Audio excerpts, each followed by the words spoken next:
सबसे उत्तम कार्य क्या है? अगर हमने मेहनत करनी है मसीह में, तो हमारा सबसे उत्तम कार्य क्या है? हम मसीह में बहुत कुछ करते हैं, बहुत कुछ करना है, पर हमारा सबसे उत्तम कार्य क्या है? और जब आप सबसे उत्तम कार्य में सहभागिता देंगे चर्च की, जब खुद करेंगे, जहां आप सहभागी बनेंगे। एक खुद भी करना होता है, एक सहभागी भी बनना होता है। एक खुद कार्य करना, एक दूसरों के साथ सहभागिता देनी उस सुसमाचार के कार्य, ये दोनों काम इंपॉर्टेंट है। एक खुद करना और दूसरा दूसरों के साथ सहभागिता देनी। ये मिनिस्ट्री खुद भी कार्य कर रही है और दूसरों के साथ भी सहभागिता दे रही है उस रूहों को बचाने के लिए। अगर स्पिरिचुअल सन यहां पर बैठे हैं, वो खुद भी कार्य कर रहे हैं रूहों को बचाने का, और अगर ये सेवका ही रूहों को बचा रही है, तो उसमें भी अपना योगदान दे रही है, अब सहभागिता कर रही है, चाहे वो प्रार्थना के द्वारा हो, चाहे वो बोने के द्वारा हो, चाहे वो कोई भी कार्य के द्वारा। इसीलिए ये दोनों कार्य इंपॉर्टेंट होते कि आप दूसरों के साथ भी सहभागिता बने, क्योंकि जब आप दूसरों के साथ मिलकर रूहों बचाते हैं, तो आपके साथ भी मिलकर रूहों बचाने के लिए खुदा खड़ा करता है। हालेलुया। ये एक सीक्रेट आपको नोट कर लेना, जितने पास्टर यहां पर ऑनलाइन या मौजूद है। जब आप दूसरों के साथ रूहों को बचाने के लिए सहभागिता दिखाते हैं, तो जो आप पर्सनली रूहें बचा रहे होते अपने द्वारा, तो आपके साथ भी सपोर्टर खड़े करता है प्रभु। आपके रिश्तेदार आपकी सपोर्ट में आते हैं, कोई मासी आपकी सपोर्ट में आती, मैं तेरी बोने में सहायता करूंगी, मैं इतने महीने में तुझे दूंगी। कोई आपकी सपोर्ट में आता है, आपकी फैमिली सपोर्ट में आती है, कोई आपके साथ सुसमाचार में जाने के लिए आता है, कोई आपकी मदद के लिए आता है, कोई आपकी परिस्थितियों में आपकी सहायता करते कि उठ के आप फिर से सुसमाचार का कार्य करें। मान लो कोई आपकी सपोर्ट में आता है। तो रूहों को बचाने के लिए सहभागिता का कार्य करना हमारे लिए सबसे उत्तम कार्य है। भाग्यता का कार्य करना मतलब साथ देना, परमेश्वर की रूहों को बचाने के लिए उसका साथ देना, उस विजन में जो परमेश्वर का एक गॉड प्लान है दुनिया में, परमेश्वर का एक योजना है इस दुनिया के ऊपर, परमेश्वर की एक प्लानिंग है इस दुनिया में, उसमें हमें सहयोग देना। कार्य कौन कर रहा है? पवित्र आत्मा। ये कार्य सबसे महत्वपूर्ण कार्य है, पर है किसका? पवित्र आत्मा का। पर उसके लिए हमें उसे सहयोग देना है। मनुष्य को हमें परमेश्वर ने वो दिया है, वो कार्य, पवित्र आत्मा हमारा सहायक होगा उस कार्य को करने के लिए। और ये कार्य पवित्र आत्मा से बरे बिना संभव नहीं है। ये उत्तम कार्य है सबसे।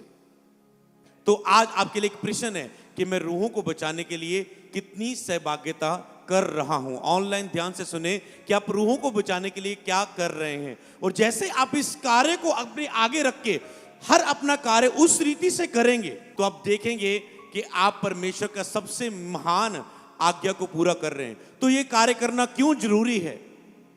तो रूहों को बचाने में कौन कौन से कार्य आते हैं? केवल सुसमाचार सुनाने से ही रूह नहीं बचती। रूहों को बचाना मतलब कि सुसमाचार सुना दिया, आज आपने बोया, कल किसी शैतान ने उखाड़ दिया, क्या रूह बची? नरक स्वर्ग गई? समझ पा रहे? क्या रूह स्वर्ग गई?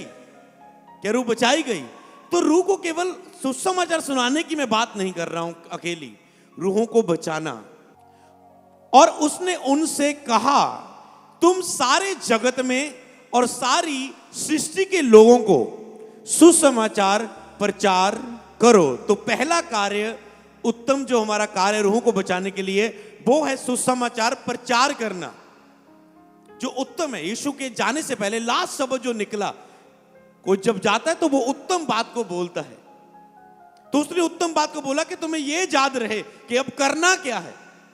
तो उसको करने के लिए क्या होना चाहिए? प्रार्थना होनी चाहिए, विश्वास होना चाहिए, सामर्थ्य होनी चाहिए, पवित्र आत्मा के साथ सहभागिता होनी चाहिए। तुम्हें बोना है, तुझे ये करना है, तुम्हें रोजे रखने हैं कुछ। पर ये सारे कार्य जो करने सिखाए गए थे, आज्ञाएं, किस काम को करने के लिए?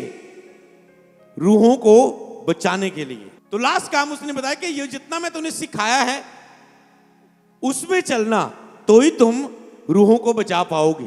तो इसमें पहले दो बातें आती हैं, सारे जगत में और सारी सृष्टि।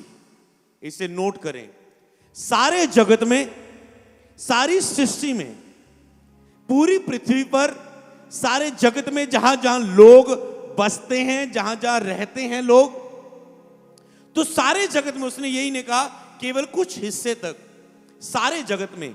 सबसे पहला प्रोफेटिक वर्ड्स जो कार्य आपको अपने मन में ये ठान लेना है, मुझे सारे जगत में सुसमाचार, रूहों को बचाने के लिए सुसमाचार में सहभागिता देनी है। आपको जब लक्ष्य रखना है कि मुझे सारे जगत तक काम करना है, आपकी सोच सबसे पहले सुसमाचार के लिए क्या होनी चाहिए? बड़ी। जब चेले भी निकले होंगे, 12 चेले थे, प्रभु ने कहा था जाओ सारे जगत में। अगर वो सोच रहे थे 12 जाने हैं प्रभु, दुनिया कितनी वड्डी आ, करोड़ां दे विच लोग, अरबां दे विच लोग प्रभु, गिनती तो बाहर प्रभु, किथे चार की करांगे असीं 12 जाने? की करांगे असीं? उन्हां विचों भी 11 रह गए, एक तक गया। प्रभु जी की करांगे? समझ पाए? उसने कहा जब पवित्र आत्मा तुम पर आएगा सामर्थ पाओगे।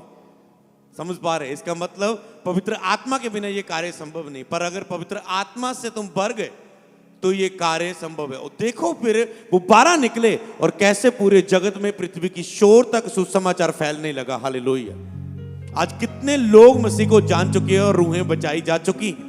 तो सारे जगत में, सारी पृथ्वी के लोगों को सुसमाचार प्रचार करो। हालेलुया।